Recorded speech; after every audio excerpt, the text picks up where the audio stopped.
চলে আসলাম আটলান্টিকা মহাসাগর দেখতে। এতদিন তো শুধু ইউটিউবে দেখছি, ফেসবুকে দেখছি, এখন নিজেই দেখব।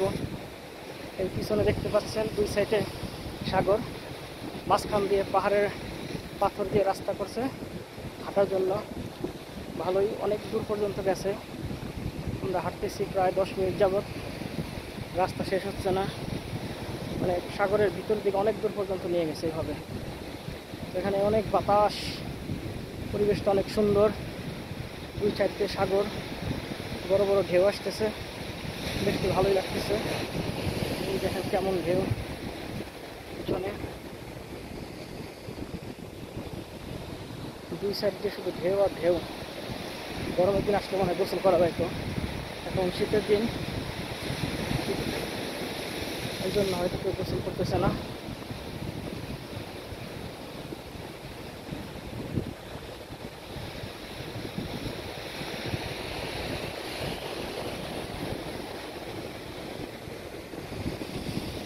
দুই সাইডে শুধু সাগর সাগর।